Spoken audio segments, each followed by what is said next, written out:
Kami mengucap syukur ya Tuhan. Di hari-hari menjelang mengakhiri tahun ini, Engkau terus semakin berbicara dan berbicara Tuhan. Engkau sudah memberikan pesan-Mu Tuhan pada minggu yang lalu. Apa yang harus kami hadapi di tahun depan Tuhan. Engkau sudah membekali kami. Dan biarlah bekal itu Tuhan, kami boleh pakai Tuhan. Di dalam menghadapi tantangan di tahun yang baru, tahun 26 nanti Bapa. Terima kasih Tuhan. Tidak ada sesuatu yang tersembunyi bagimu. Inilah umat-Mu. Hari ini kami rindu lebih lagi Tuhan. Belajar apa yang Engkau kehendaki di dalam kami boleh mengikuti langkah-langkah ke depan ini sesuai apa yang Engkau ajarkan. Terima kasih Roh Kudus. Engkau hadir di tengah umat-Mu dan Engkau lebih mau membukakan hati setiap kami. Sehingga kami lebih dan lebih lagi setia kepada Engkau. Di dalam nama Tuhan Yesus, hamba berdoa dan mengucap syukur. Haleluya. Yang percaya dan mau menerima kuasa Roh Kudus mengatakan, amin, amin, amin. Yang terkasih, ya, hari ini kita lihat dengan cepatnya waktu kita mengakhiri tahun 2025. Kapan baru memasuki tahun 25? Baru mereka senang-senangnya bisa datang di hari Minggu, tahu-tahu pekerjaan memanggil mereka sehingga mereka tidak bisa datang lagi ke gereja hari Minggu karena harus bekerja. Ya, kendala sedemikian rupa bermacam-macam. Tetapi biarlah selagi kita ada waktu, kita mau lebih belajar apa yang akan menjadi kehendak Tuhan di dalam kehidupan kita. Amin. Dan tema pada siang hari ini yang terkasih adalah berjalan di dalam terang. Ya, shalom untuk pendengar yang setia dan shalom untuk jemaat yang dikasihi Tuhan Yesus ya. Kita semuanya boleh ada di sini karena kasih Bapa. Ya. Di dalam dunia ini yang terkasih, terang adalah sumber kehidupan yang dibutuhkan. Pernah enggak kalau kita berjalan dalam kegelapan, bisa jalan enggak? Ya, sedemikian rupa kalau pernah merasakan listrik mati enggak? Nah, kalau listrik mati pada malam hari ini bagaimana saudara dan saya berjalan? Ya, pasti kita mengalami kesulitan, tidak bisa melihat ke depan, jalannya kita itu nabrak-nabrak ya. Sedemikian rupa yang terkasih. Ya, oleh sebab itu kita sangat amat mustahil kalau kita tidak dapat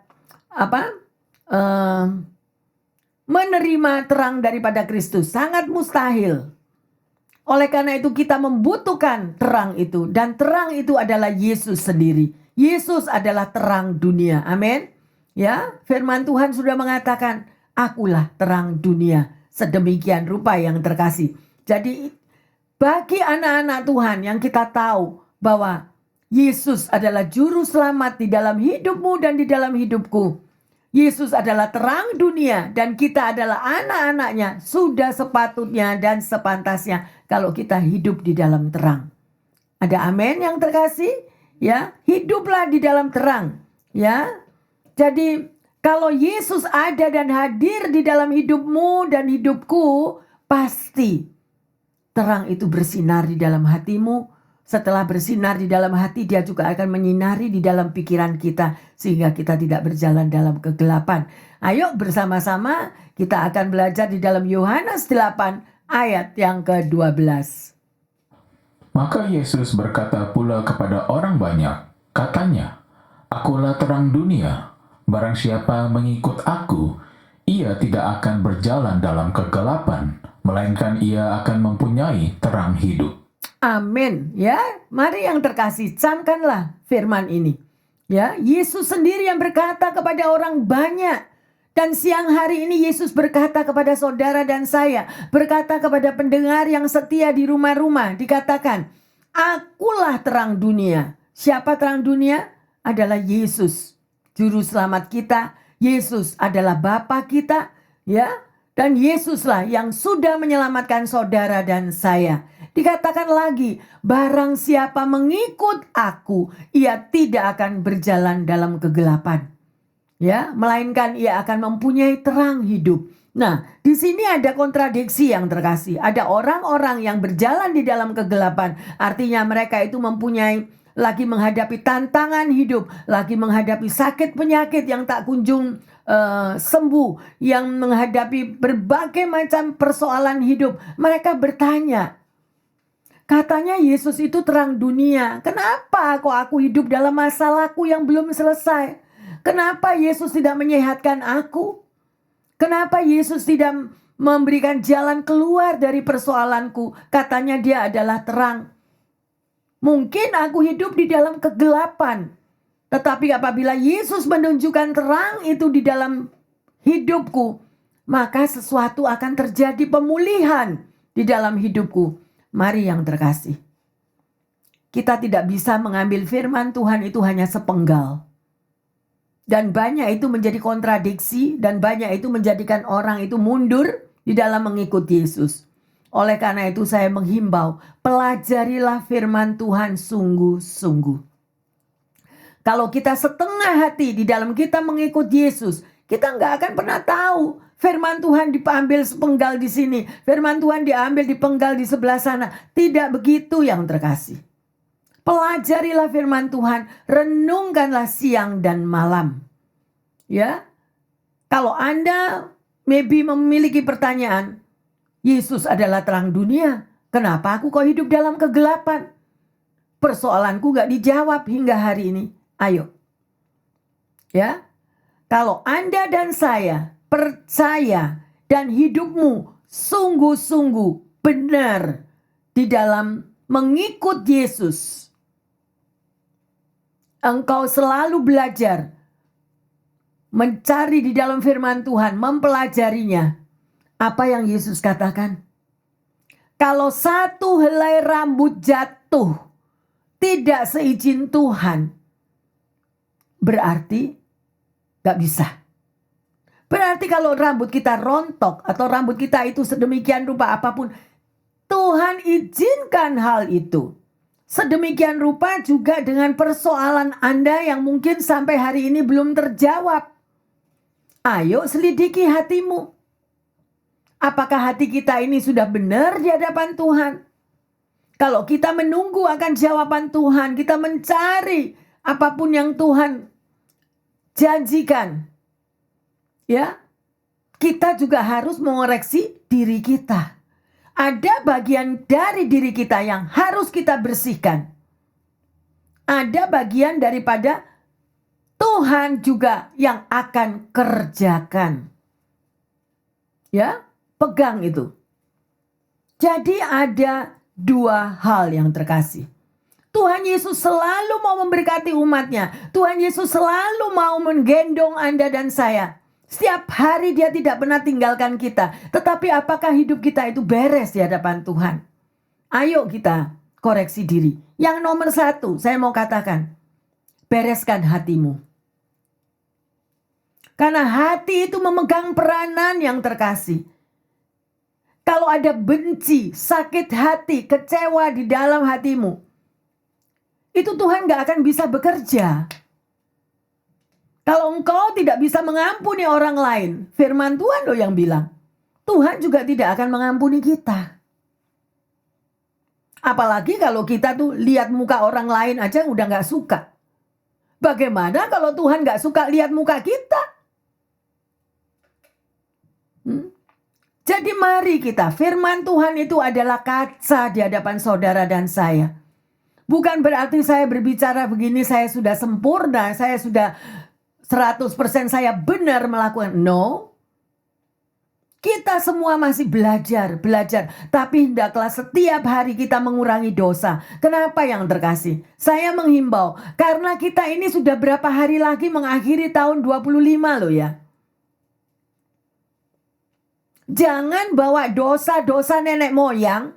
Jangan bawa dosa-dosa daripada masa lalu. Kita gendong terus. Tidak pernah beres sampai di penghujung tahun ini.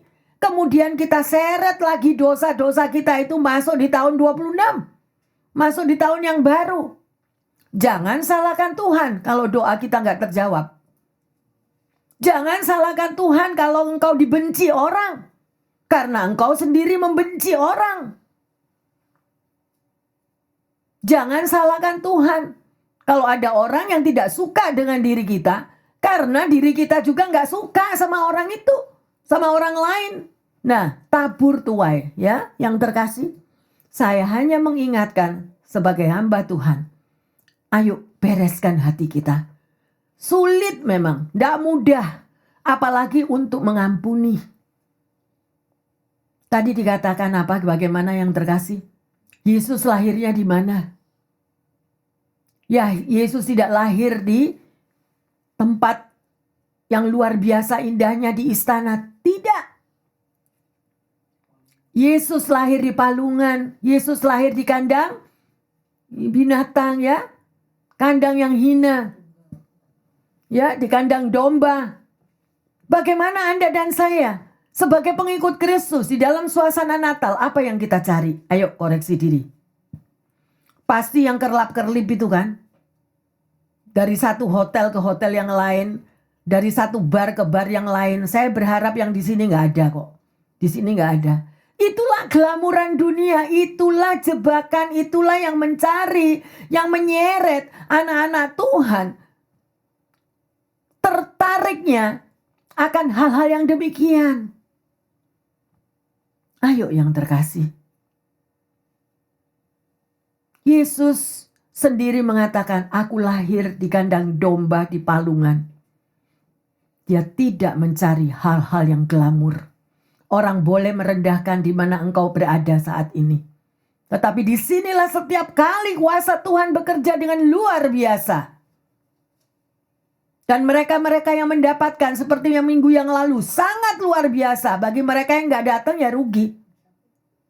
Yang sakit Tuhan tahu. Pasti Tuhan juga jamah. Ya, di tempat tidurmu engkau juga berseru kepada Tuhan. Tuhan tahu. Amin. Ya, Tuhan gak beda-bedain kok. Oh, ini yang sakit ya udah ditinggal. Oh, ini yang sehat, yang ini yang aku layani. No. Yang penting hatimu dan hatiku. Ya, yang terkasih.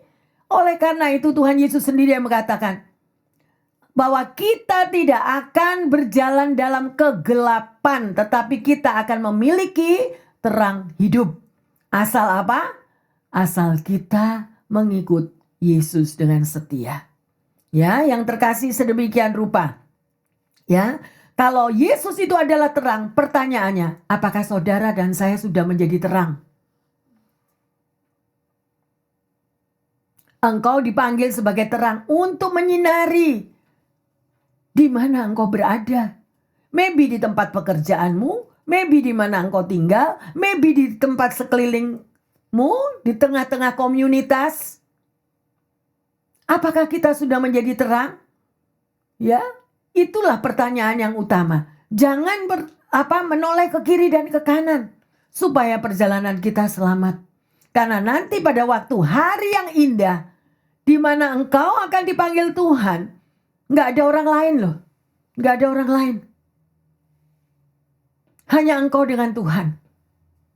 Kita berhadapan muka dengan Tuhan. Makanya saya selalu tekankan kepada jemaat, apa yang engkau tabur di masa lampaumu, engkau akan tuai di masa depanmu. Apa yang engkau taburkan itu sesuatu yang baik, tidak akan hilang. Itu engkau juga akan menuai kebaikan itu. Tetapi kalau kita sudah menaburkan yang sedemikian rupa, kita terseret oleh glamurnya dunia, kita ketemu muka dengan Tuhan juga apa yang terkasih. Ayo, selesaikan di dalam hari-hari yang sudah mepet ini loh, hari-harinya ini. Untuk mengakhiri tahun 25 ini. Ya, yang terkasih, mari. Ya, ada sebuah kisah nyata, seorang bernama Horatio Spafford, kalau Anda tahu, ya. Tuhan memberkati dia dengan sebuah keluarga yang bahagia. Dia memiliki 5 anak yang begitu cantik, begitu ganteng, yang begitu sukses di dalam bisnisnya, sedemikian rupa. Tetapi di dalam perjalanan hidupnya dia mengalami kebangkrutan. Satu saat di dalam kesuksesannya dia mengalami kebangkrutan. Dan di dalam kebangkrutan di dalam bisnisnya selama 2 tahun kemudian kelima anaknya semua meninggal karena kecelakaan. Jadi mirip ceritanya dengan Ayub sedemikian. Ya, dan di tengah-tengah hal-hal yang sedemikian dia alami, betapa hancurnya hatinya, seolah-olah dia tidak ada apapun lagi yang dapat dia lakukan. Loss. Pikirannya, kehendaknya, semuanya terkapar, dia tidak bisa berbuat apa-apa. Ya, kemudian dia mengatakan kepada Tuhan, karena dia adalah seorang yang setia kepada Tuhan. Tuhan, aku tidak tahu lagi apa yang harus aku lakukan. Engkau yang memberi, Engkau juga yang mengambil. Tetapi di dalam keberadaanku yang seperti ini, aku tidak tahu lagi. Seolah-olah dia merasakan bahwa terang itu padam di dalam hidupnya. Tapi sekonyong-konyong, di dalam dia mulai memuji perlahan-lahan di dalam doanya. Dia mulai menyembah. Setiap kata-kata yang dia keluarkan dia hanya cuma berbicara di dalam pujiannya, di dalam penyembahannya. Tiba-tiba ada sesuatu yang luar biasa di mana Tuhan mengurapi daripada Bapak Horatio Spafford ini tadi. Dan cepat-cepat dia mendengar sendiri bahwa apa yang dia sembah, apa yang dia berikan kepada Tuhan itu kok tiba-tiba menjadi sebuah lagu yang indah. Cepat-cepat dia mengambil paper dan dia mulai menulis lagu itu. Dan saya tahu bahwa semua pasti dengar ya. Melalui pujian penyembahan itu, Horatio ini dikuatkan. Anda tahu apa yang tiba-tiba hikmat daripada Tuhan itu diberikan kepadanya? Adalah sebuah lagu penyembahan. It is well, ya, with my soul. Kalau Anda tahu, ya itu di dalam bahasa Indonesianya juga ada. It is well with my soul yang terkasih. Lagu itu berkumandang. Dan itu menjadi seluruh dunia saat ini tahu akan lagu itu. Dan bagaimana hal itu terjadi? Bukan dia di dalam keadaan kesuksesannya, keberhasilannya. Tetapi di dalam keadaannya nothing. Dia sudah tidak memiliki apa-apa. Di dalam kejatuhannya yang paling dalam, disitulah kuasa Tuhan itu bekerja. Mungkin ada pendengar yang setia di rumah juga jemaat yang di sini. Mungkin engkau mengalami proses yang belum terjawab, yang belum selesai hingga hari ini. Tetapi kalau kita mau sungguh-sungguh tetap memiliki hubungan pribadi dengan Tuhan, manusia rohani kita yang diberi makan terus, bersekutu, berdoa, engkau akan melihat ada keajaiban Tuhan di dalam persoalanmu. Ada keajaiban di dalam apa yang engkau alami saat ini. Karena firman Tuhan mengatakan apa? Sekali-kali aku tidak meninggalkanmu. Nah, sadar enggak? Ada orang yang pada waktu mengalami proses hidup, dia marah. Ada orang lagi yang lagi dibentuk, dia marah, dia nggak bisa terima. Ada orang lagi yang putus pacar, marah luar biasa. Semua harus bayar harga. Dia yang putus pacar kok semua orang yang harus bayar harga. Pernah ngalami nggak? Ketemu teman yang begitu nggak? Ya, sedemikian rupa. Lah itu mata Tuhan tuh lihat loh. Mata Tuhan tuh lihat, makanya hati-hati dengan perilaku kita. Ya, jangan kita menjadi batu sandungan bagi orang lain. Ya, mari yang terkasih. Pernah enggak dengar firman? Di dalam kelemahanku terletak kekuatan Tuhan yang maha dahsyat. Pernah dengar enggak? Kalau Anda enggak pernah dengar berarti enggak pernah baca firman. Jadi Tuhan izinkan di dalam kelemahan saudara, di dalam kelemahan saya, di balik itu ada kuasa Tuhan yang ajaib. Mari yang terkasih, ayo. Gimana Bu Pendeta caranya? Benahi hidupmu dan hidupku. Benahi cara hidup kita. Ya, benahi. Banyak sekali orang lebih tertarik apalagi di suasana di penghujung tahun ini. Ini yang ditunggu-tunggu. Ini yang ditunggu-tunggu yang terkasih. Glamurnya dunia yang sedemikian rupa sebagai apa? Sebagai tempat pelarian. Pelarian di mana hati yang tertekan, hati yang sedih, hati. Dan kita sudah meninggalkan sumber terang itu. Justru di dalam beban hidupmu, beban hidupku, tangan Yesus terentang bagimu. Larilah dalam pelukannya. Larilah dalam pelukan Tuhan Yesus. Terang dunia itu. Maka engkau juga akan mengalami terang di hatimu, terang di pikiranmu. Dan kita tidak akan mau putus asa. Never dan never give up. Kenapa yang terkasih? Saya katakan, jangan putus asa. Karena ada tangan yang berlubang paku yang diulurkan kepadamu dan kepadaku. Tangan berlubang paku itu siap memelukmu. Dia adalah terang dunia, dia adalah terangmu. Di mana engkau di dalam kegelapanmu, engkau mengatasi hidupmu. Belajar untuk berserah tidak mudah. Belajar untuk surrender tidak mudah. Kenapa? Karena kita ini terdiri dari dua roh yang terkasih. Manusia daging dan manusia roh. Kalau manusia daging kita lebih kuat, ya udah Yesus ditinggal. Tetap dicari yang glamur-glamur itu tadi. Dan akhirnya persoalan kita nggak dijawab. Di dalam tekanan hidup larinya kemana? Macam-macam kan. Biasanya di penghujung tahun kita mendengar ada satu keluarga yang bunuh diri semua. Sampai anak-anaknya ikut dilibatkan dibunuh. Kenapa yang terkasih? Kenapa? Karena mereka tidak mau berjalan di dalam terang kasih Kristus. Datanglah kepadaku, hai engkau yang letih lesu dan yang berbeban berat. Karena dunia itu bisanya ngasih hal-hal demikian.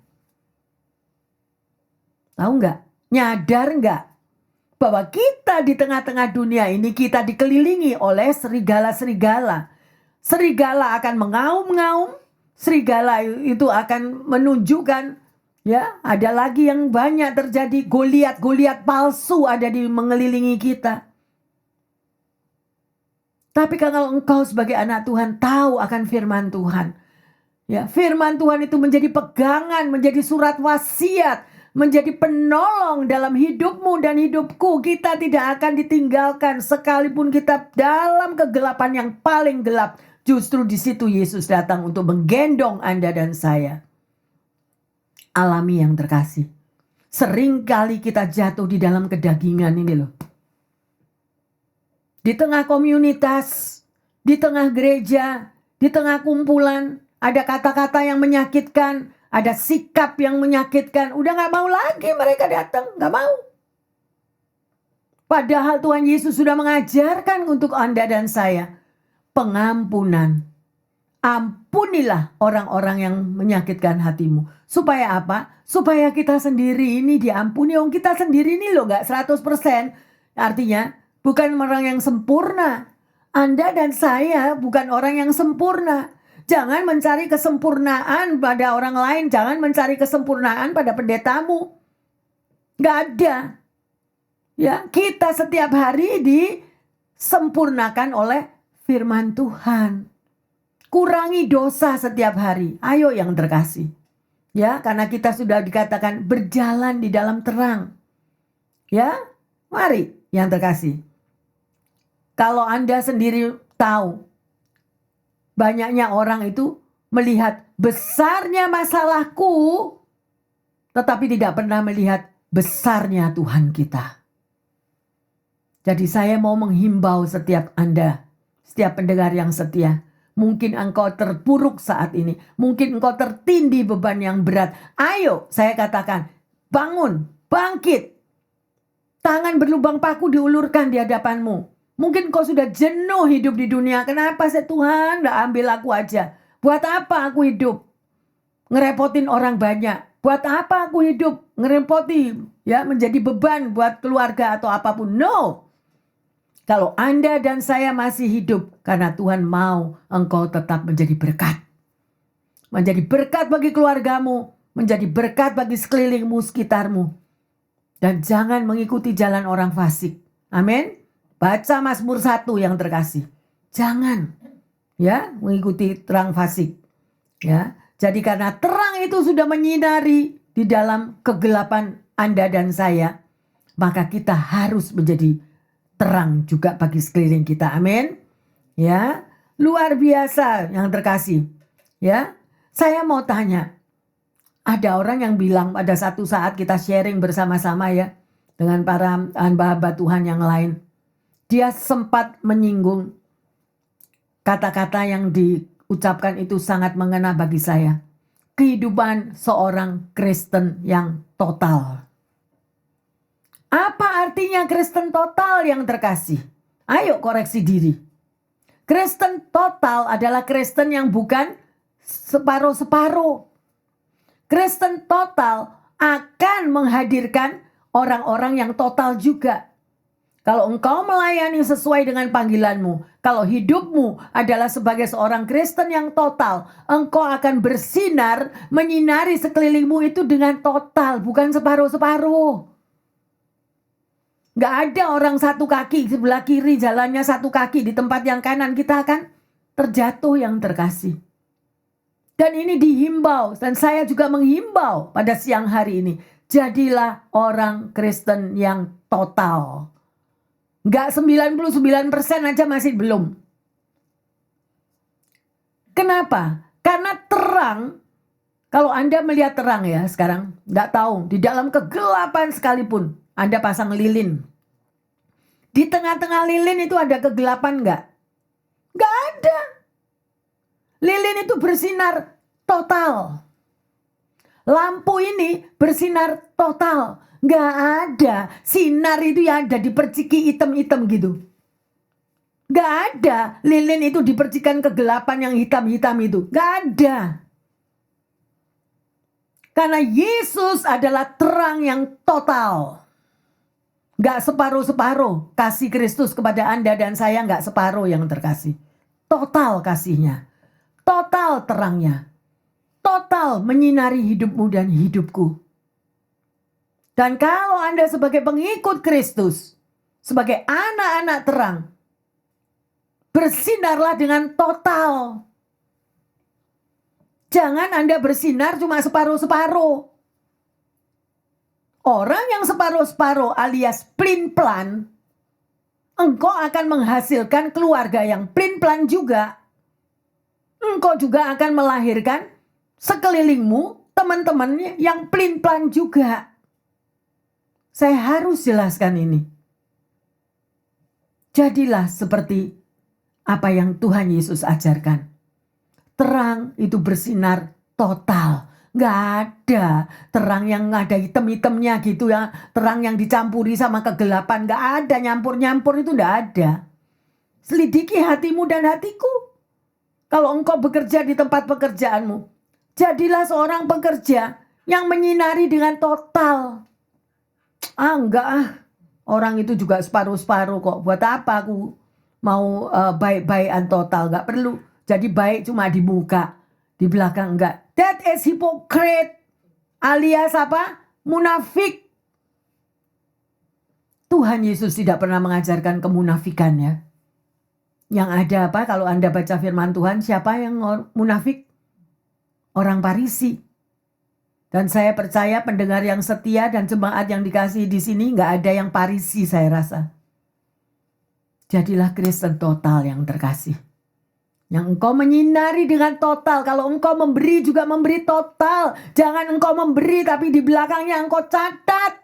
One day ada something yang gesekan, semua diungkat. Aku sudah memberi ini, aku sudah aku sudah melakukan ini. Tidak ada, itu berkatmu tertutup pada waktu engkau berbicara demikian. Karena yang engkau berikan itu bukan milikmu, sayang yang terkasih.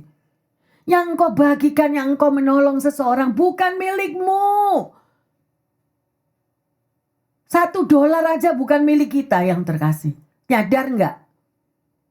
Ya tapi kan saya yang kerja, Bu Pendeta.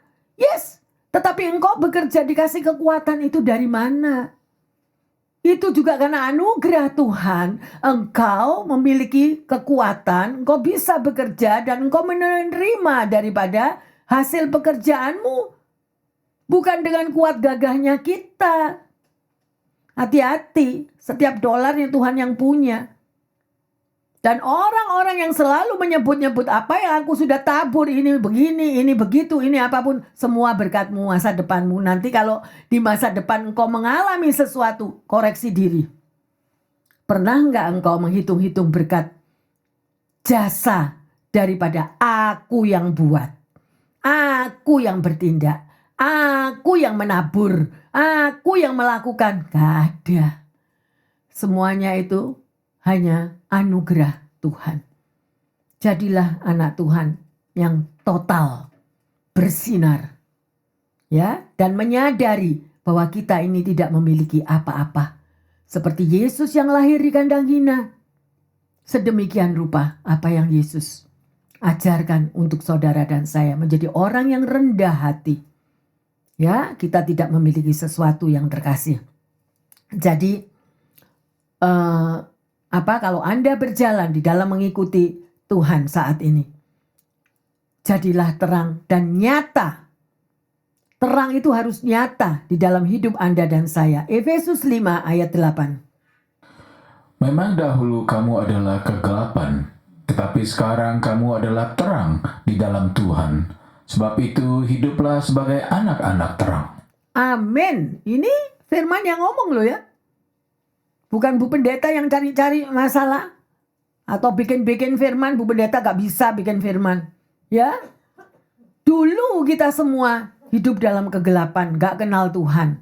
Ya, yang terkasih. Tetapi sekarang saudara dan saya sudah mengenal terang itu. Yaitu karena kita menerima Tuhan Yesus sebagai juru selamat. Maka terang itu, ya, yang engkau terima dikatakan jadilah anak-anak terang sekarang. Jangan jadi anak-anak gelap. Ya, sedemikian rupa. Efesus 5 ayat 1. Sebab itu jadilah penurut-penurut Allah, seperti anak-anak yang kekasih. Nah, ada lagi kan? Ada urutannya, ayo koreksi diri. Apakah saudara dan saya ini sudah menjadi Kristen total yang melakukan, yang menuruti perintah Allah? Itu yang Tuhan Yesus mau yang terkasih. Ya, sedemikian rupa. Mari kita lihat di dalam 1 Yohanes 1 ayat 5. Dan inilah berita yang telah kami dengar dari Dia, dan yang kami sampaikan kepada kamu. Allah adalah terang, dan di dalam Dia sama sekali tidak ada kegelapan. Amin. Coba yang terkasih, hayati kata-kata ini. Ya, inilah berita, inilah sesuatu yang Tuhan Yesus katakan. Ya, apa yang kita dengar ya dari firman-Nya dan sekarang disampaikan kepada saudara dan saya bahwa Allah adalah terang. Pertanyaannya, adakah saudara dan saya di dalam Dia? Engkau ada di dalam Tuhan, entah atau engkau ada di dalam glamurnya dunia, adalah pilihan kita. Kalau kita total hidup di dalam Tuhan dan terang Tuhan itu ada menyinari hidupmu, engkau dan saya tidak akan mengalami kegelapan.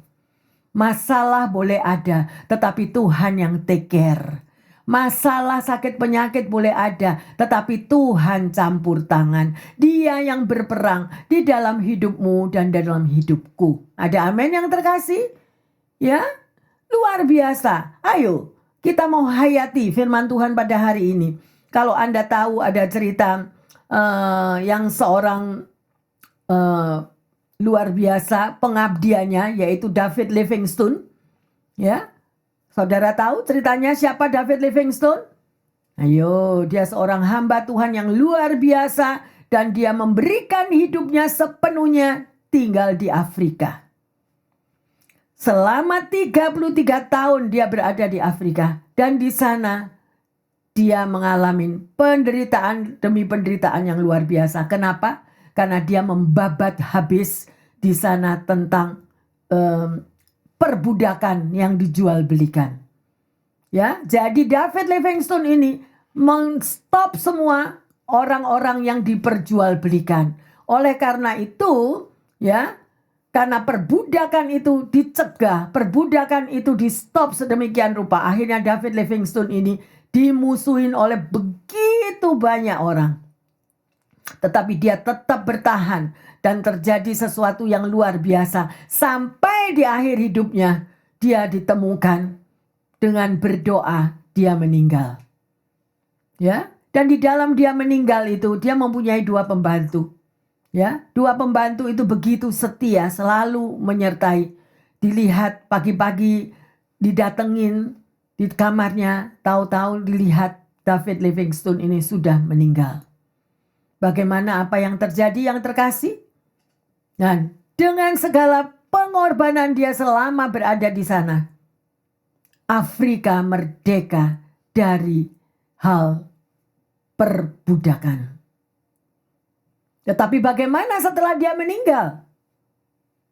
Setelah dia meninggal, para pengikutnya semuanya berbondong-bondong menjaga mayatnya selama 24 jam setiap hari untuk dibawa kembali ke Inggris, dan itu memakan perjalanan 9 bulan.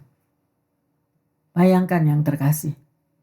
Dengan adanya pengorbanan yang sedemikian rupa, seperti David Livingstone, ya, jasadnya tiba di Inggris. Tetapi apa yang kita lihat di Afrika sekarang? Afrika terbuka untuk semua para misioneri dan semuanya tidak ada lagi perbudakan di sana. Nah, David Livingstone ini sudah menjadi berkat, sudah menjadi terang. Sekarang pertanyaan saya, berapa tahun Anda menjadi anak Tuhan? Berapa puluh tahun engkau menjadi anak Tuhan? Adakah setitik terang di dalam dirimu? Engkau mau mengorbankan terang Kristus itu kepada orang lain? Ataukah kita setiap hari sibuk hanya mendengarkan gosip yang semakin sip? Berkelahi di sana, berkelahi di sini, marah di sana, gosip di sini, hanya kumpul-kumpul sosialita katanya, hanya untuk gosip, menyenangkan daging. Apakah itu menjadi terang yang terkasih? Demikian apa yang Yesus terima di dalam hidupnya. Sampai dia sendiri di dalam pelayanannya 3,5 tahun. Menyembuhkan orang yang sakit, buta melihat, lumpuh berjalan, yang mati bangkit kembali. Berakhir di Kalvari. 3,5 tahun. Berapa lama Anda dan saya menjadi orang Kristen? 10 tahun, 15 tahun, 30 tahun. Di manakah buahmu? Di manakah buahmu? Kikis itu gosip, kikis itu iri hati, kikis itu sakit hati, kikis itu segala kebencian. Itu semua ditulis di dalam kitab kehidupanmu. Kalau engkau tidak membersihkan hatimu yang terkasih. Karena umur kita itu gak ada yang tahu. Kalau Tuhan mau panggil besok atau mau panggil sore hari ini, engkau masih membawa kerikil-kerikil kebencian, engkau akan kemana yang terkasih? Sedangkan terang itu sudah diberikan di dalam hidupmu dan hidupku. Pilihan ada di dalam tangan kita semua. Tuhan memberikan kehendak bebas. Engkau mau menjadi terang dan engkau mau tinggal bersama-sama dengan Yesus di surga. Hanya karena engkau begitu kuatnya kedaginganmu tidak bisa mengampuni, sehingga engkau tidak akan bisa ikut Yesus loh. Apa yang engkau tabur engkau tuai. Saya nggak mau. Sakit untuk mengampuni, tetapi saya sadar, ya, sakit kalau difitnah, ya, sedemikian. Tapi kalau kita tidak mengikis kedagingan kita, itu yang Yesus ajarkan. Ampunilah musuh-musuhmu, Ya, supaya kita juga diampuni. Kalau enggak, pokoknya saya sudah kasih tahu. Anda mau ngikuti, Anda mau menuruti, itu bukan saya, bukan perintah saya, tapi itu perintah firman Tuhan. Ya, saya sudah ingatkan berkali-kali. Ya, mari yang terkasih. Kalau David Livingstone itu sudah dihina, dicaci maki, disiksa segala macam, dia bisa mengakhiri perjalanannya. 33 tahun dia melayani di Afrika. Mungkin kok ada pendengar yang setia dan juga jemaat 33 tahun atau bahkan lebih. Sudahkah engkau berbuah? Sudahkah engkau menjadi terang? Ya, hari ini kita sudah belajar yang terkasih. Sedemikian rupa. Apa di dalam perjalanan David Livingstone ini? Dia jenazahnya baru sampai di Inggris 9 bulan loh. 9 bulan jasadnya dibawa sampai di Inggris. Demikian karena apa? Begitu orang-orang sangat mencintai David Livingstone. Karena buah-buahnya nyata. Apa yang engkau tabur, engkau akan tuai. Kalau engkau menabur kebencian, engkau menabur sakit hati, jangan komplain satu hari. Kalau engkau juga dibenci orang. Kalau engkau juga disakiti orang, jangan komplain. Kita sendiri punya kok taburan demikian. Ya, yang terkasih. Ya. Sedemikian rupa hari ini kita sudah belajar berjalan di dalam terang. Pertanyaannya, ya, yang terkasih, apa yang dimaksud dengan ucapan Yesus bahwa dia adalah terang dunia? Apa maksudnya Yesus berbicara demikian? Itu yang pertama. Yang kedua, seberapa besar Anda dan saya menghayati kebenaran bahwa Yesus adalah terang di dalam kehidupanmu dan kehidupanku. Ya. Dan yang ketiga, apakah saudara dan saya mau membayar harga untuk bisa menyinari sekelilingmu? Ya. Dan sebagai ayat emas, Yesaya 9 ayat yang pertama. Bangsa yang berjalan di dalam kegelapan telah melihat terang yang besar. Mereka yang diam di negara kekelaman, atasnya terang telah bersinar. Amin yang terkasih. Saya tidak tahu, mungkin ada pendengar yang setia dan jemaat yang saat ini berada di dalam kegelapan. Ya, tetapi kalau engkau mencari Tuhan Yesus, engkau melakukan, membaca firman-Nya, memiliki hubungan pribadi dengan Tuhan Yesus, engkau merasakan bahwa terang yang besar itu menyinari hidupmu. Terang yang besar itu akan menuntun perjalanan hidupmu. Ya, jadi mereka yang hidup di dalam kegelapan juga, terang itu telah menyinarimu. Ayo, mari saya menghimbau sekali lagi, bereskan hatimu. Bereskan. Di dalam kita mengakhiri tahun 25 ini, di dalam kita hidup di penghujung tahun ini, jangan bawa kebencian, jangan bawa dendam di hati. Bereskan semuanya. Tuhan Yesus akan mengubah hidup Anda dan saya. Amin. Bapa dalam surga, kami mengucap syukur. Terima kasih atas firman-Mu Bapa. Terima kasih, kami percaya Engkaulah terang dunia. Hanya Engkau yang bisa menerangi hati setiap kami Tuhan. Dengan kedamaian dan sukacita-Mu. Terima kasih Tuhan. Tolonglah umat-Mu agar kami bisa terus berjalan di dalam terang-Mu. Apapun musim kehidupan kami Tuhan, yang harus kami lalui di hari-hari ke depan Tuhan. Biarlah Tuhan kami mampu untuk menyangkal diri. Meninggalkan segala kegelapan yang pernah terjadi dalam hidup anak-anak-Mu. Terima kasih Tuhan. Karena kami sekarang menyadari bahwa kami butuh Engkau. Karena Engkau adalah terang dunia. Dan biarlah terang-Mu menyinari hati setiap anak-anak-Mu. Sehingga kegelapan itu tersirna semuanya. Dan kami bisa sebagai pelaku firman-Mu. Pimpinlah hidup kami semua Tuhan. Pimpinlah para pendengar yang di rumah dan juga jemaat yang ada di sini Tuhan. Terima kasih. Hamba berdoa Tuhan. Bagi mereka yang saat ini kekurangan kesehatan. Tolong Tuhan. Biarlah kuasa darah Yesus. Dengan terang kasih Kristus. Mereka yang di dalam menghadapi bermacam-macam Tuhan sakit penyakit. Mereka boleh mengalami kesembuhan total. Karena Engkau sanggup, Raja di atas segala dokter, menyembuhkan, menjawab setiap doa anak-anak-Mu. Terima kasih juga hamba berdoa bagi mereka yang saat ini di penghujung tahun yang sedemikian rupa mereka membutuhkan finansial Tuhan. Mungkin mereka tidak ada pekerjaan. Tolong Bapak, buka pintu pekerjaan, buka terobosan, beri mujizat Tuhan. Agar mereka boleh menikmati terang kasih Kristus itu menjawab semua doa-doanya untuk mencukupkan kebutuhan keluarganya. Terima kasih Bapak, hamba juga berdoa bagi mereka yang mengalami hubungan relationship antara suami istri Tuhan, antara orang tua dengan anak, dan antara saudara bersaudara. Jamah Bapa, biarlah kasih Kristus boleh meluber di dalam hati mereka, boleh mengampuni Tuhan, tidak membawa terus-menerus bertahun-tahun sakit hati yang membawa mereka di dalam kegelapan. Sekali lagi mampukan anak-anak-Mu Tuhan. Terima kasih Bapa. Engkau saja yang menilik hati setiap kami. Apakah kami sudah boleh menjadi terang Bapa? Terima kasih siang hari ini terang-Mu boleh menyinari setiap pendengar yang setia di rumah dan juga kami yang ada di sini. Di dalam nama Tuhan Yesus, hamba berdoa dan mengucap syukur. Haleluya. Yang percaya dan sudah menerima firman Tuhan berjalan di dalam terang mengatakan, amin, amin, amin. Tuhan Yesus memberkati. Mari yang terkasih, setelah firman ini kita tadi sudah belajar, kita jangan mau lagi berjalan dalam kegelapan. Amin. Ya, kita mau terus menjadi orang Kristen yang total, yang menerima sinar kemuliaan daripada Tuhan. Ya, dan Tuhan Yesus memberkati semuanya. Haleluya. Amin, amin, amin.